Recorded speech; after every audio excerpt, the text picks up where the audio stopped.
The difference between the scarcity mindset and the abundance mindset. I grew up in a scarcity mindset. Money doesn't grow on trees, turn off the lights, we don't own the electric company. So that's what I was immersed in. And until I started surrounding myself in different masterminds with people that were doing better than me, then that concept started creeping in. You've got to eject out that wrong programming and put a blank and reprogram your mind. It took like mantras and writing things down, starting with I am rich beyond my wildest dreams, those kinds of things. And you have to repeat it to yourself over and over again until you really edit out and delete that old way of thinking.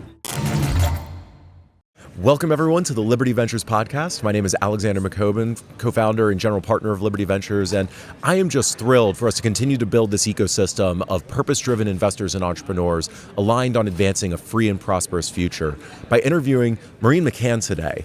Maureen joined Spartan Invest as co-founder in April 2014, and as the director of wealth building, she brings over 20 years of sales and marketing experience in the turnkey marketplace. Having served as an investment property coach for years, she helps clients build turnkey cash flow portfolios for her clients, helps investors build the type of rental portfolios necessary to reach short-term and long-term passive income goals, and long-term wealth generation for all of her clients and just people in general. Maureen, thank you so much for taking the time to talk with us today. Sounds great to be here. I am show me the money girl. Fantastic. Well, I want to dive into that, obviously, but before we get there, I think it's always helpful to provide context with your story, what's led to who you are, what you're doing today, and why you're doing it. So would you be willing to start by just sharing that with us for a couple of minutes? Sure. So I had the haunting thought when I was probably in my, I would say, mid to late 30s that I did not want to wake up one day when I was 50, having to ask a boss probably younger than me if I could take 10 lousy days of vacation off to go spend time with my family. So I thought, no, I have to do something different here. And I knew that what my parents had modeled to me was not going to work for me going forward. So I knew I needed to do something different. And I had always wanted to build a business, start a business. And I just happened to, stars aligned. And I kind of met my two business partners, Clayton and Lindsay. They had already formed the company. They were just looking for someone who could be the good storyteller, the salesperson. And you got the operator, the visionary, and then the storyteller all together. And that's how we formed Spartan Invest. But I really just wanted to really get out of the W-2 world and then get into the entrepreneurial world so that I could demonstrate to my kids, be a role model to them, how to do it and to work for themselves. So there's so much I want to unpack there. And actually, for anyone who's thinking they might want to be an entrepreneur themselves, I want to dive into why you made that transition and how difficult or easy it was for you, what it took for you to make that leap. It was not easy. I think if it was easy, everybody would do it because there is a lot of fear on the other side of that abyss, right? I mean, there's a big abyss from, you're sitting in your corporate office and you're getting your every 2-week paycheck with your company bonus. I was in a drug rep, right? So you had the company car, all the benefits, the company trips, President's Club. Wow, you were giving up a lot. I gave up a lot to go to a 1099 position or commission-only position with no benefits. None. So I went from, call it $150,000 a year to just whatever I sold, I earned on. So that was very, very scary. There were several times I can kind of regale your audience with a few fun stories. First was, when you start a business, it's not very profitable at the very beginning, right? So, but the thing is you just always have to believe. You just keep taking one step forward, keep going. You just keep going, no matter what the obstacle is. You just have to, overcome it, go around it, find a way through it. And that's what really tests your character when you are making that transition from, something that was very safe and secure and consistent with that weekly paycheck to something that is completely unknown.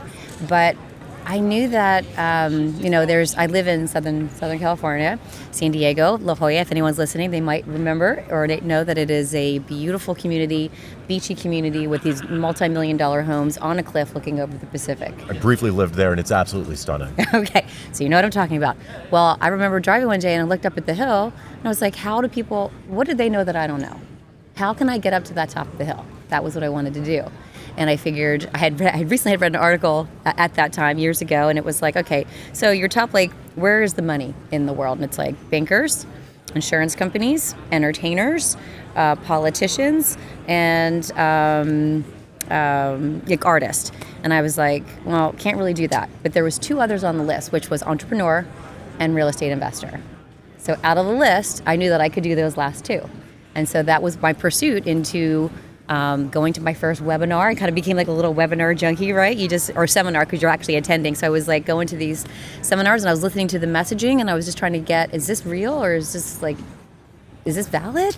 And so you know what, you have to take that, where everything started was I had to make a decision if I was going to invest $10,000 in this course, which I had never written a check for $10,000 before in my life, right? And so I didn't tell anybody, even my husband, I refer to him as, he's a former husband, he's a husband, right? Okay, so I didn't even consult with him. I just made a decision on my own, and I had to borrow against my 401k to take out the $10,000, write the check with sweaty palms, just really nervous. But I had learned that if you do not invest in yourself, nothing will ever change.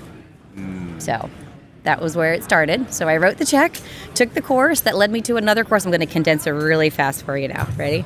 So I took my first course. It was Robert Allen's Millionaire Next Door. Then that led me to a company called Fortune Builders.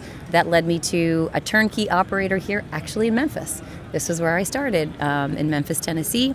I worked for them for 5 years. Then I met my business partners in 2012. We formed the company in 2013.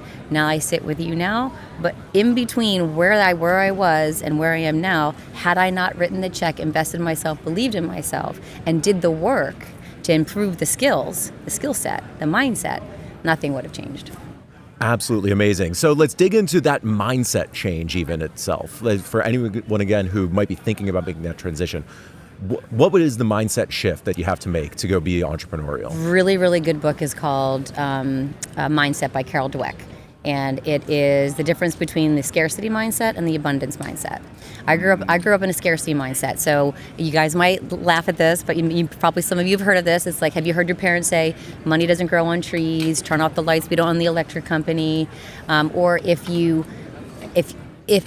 my father's perspective, if you had money, you kind of got it from nefarious ways, unethical ways, right? That's how most people think about business and money. That's right. Yeah. So that's what I was immersed in. And until I started surrounding myself in different masterminds with people that were doing better than me, that had a different perspective on life, then it's that concept started creeping in.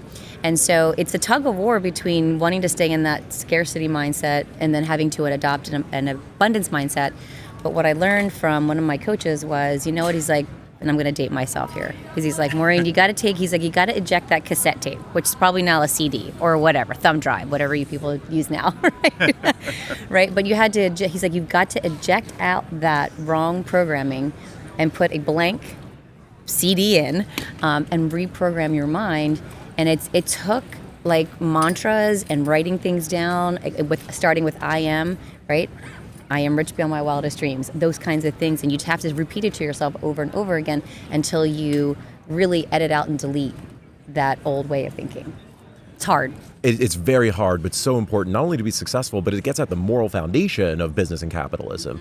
Most people think you only get rich if you take from someone else, and think that there's a fixed sum of money out there instead of it's a growing pie, and that the purpose of business and entrepreneurship is actually to create new wealth, new value that didn't exist before, that makes everyone better off. 100%. The more value you give, the more that you earn. You look at Jeff Bezos. He's a guy who, look at the convenience that he offers us. Point, click, buy. We get the stuff that we want on our doorstep the very next day. He's made convenience such a value add that people are willing to pay the Prime membership fee or whatever, right? And look at where he's, I don't know, you would think, last picture I saw of him, he was on his $500 million yacht in the middle of Italy, whatever, right? So the more value that you give, the more opportunities you can create for others, then the universe responds in kind. I love that. And that's one of the things that we always advocate here. You have to give first in order to get things back. And that's the way business works. You help other people out, and then they're going to help you out. 100%. And once you get that concept and you practice it all the time, the abundance, it just flows to you. You don't even have to reach for it. It just falls in your lap. Now, I want to talk about real estate and why you picked that, aside from the fact that that is a place where you're able to make a lot of money. And the combination of real estate and entrepreneurship is something not a lot of people focus on, but there seem to be a lot of opportunities there.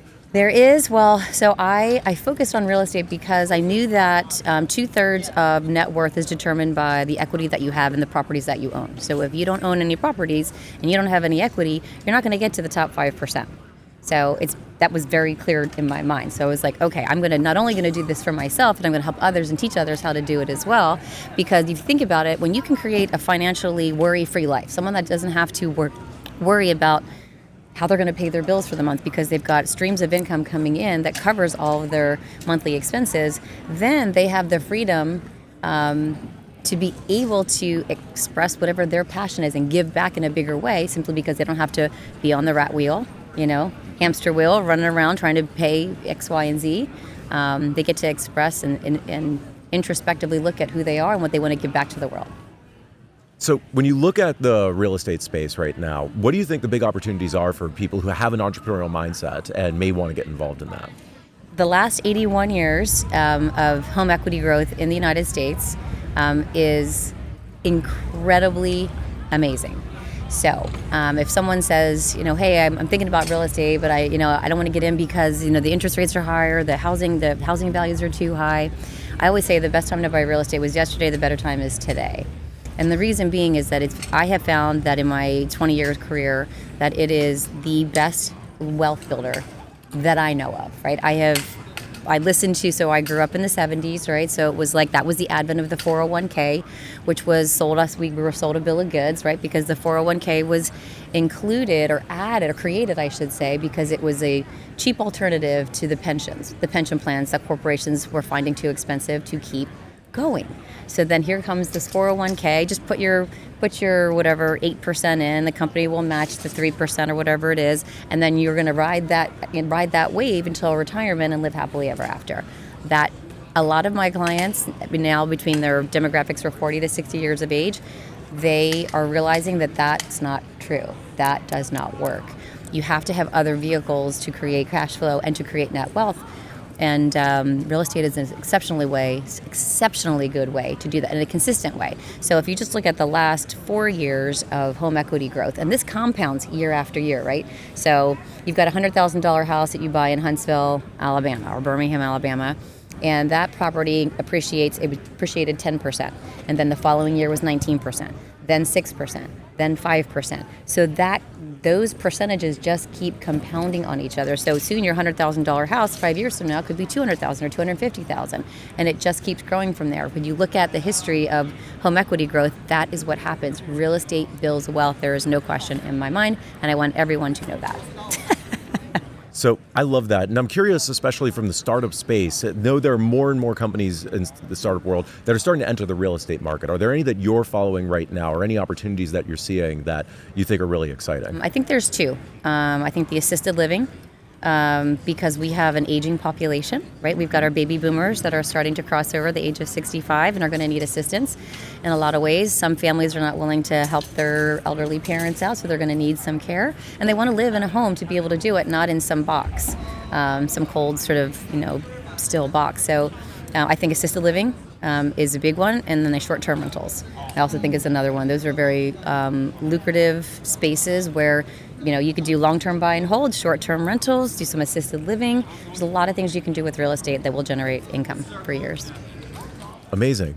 Now, Maureen, I've got one last question for you that I like to ask everyone. And it gets back to the point that in business, you give and then you get something back in return. But it starts with the giving. And I always encourage people, if you want to learn a new industry, if you want to get involved in something, or if you want to connect with someone, the best thing you can do is offer to give to help them out. So if someone were to reach out to you and offer, I want to help you with this, then just volunteer to do that. What would you be interested in hearing from, or that you would positively respond to? Oh, gosh, that is a good one. I really don't know much about AI, to tell you the truth. So if someone said, hey, Mo, I want to come tell you all about AI, I'd be like, I'm in, right? Because I think that, I think that is a big part of our future. And I think about this gal that I spoke to. She's a client. She's a software engineer, and she said, "I think my job is going to be gone 5 to 7 years from now." So she actually reached out to me to start building a real estate portfolio to replace her income. Interesting. Isn't it interesting? It's like change is good, but sometimes it affects some areas negatively and other areas more positively. You just have to figure out where you're going to fall into that and pursue the positive. Always pursue the positive. Yes. Which I'm getting such a positive energy from you. Maureen, thank you so much. This was absolutely amazing. I appreciate everything you're doing and taking the time with us today. Thank you, Alexander. My pleasure. Wow.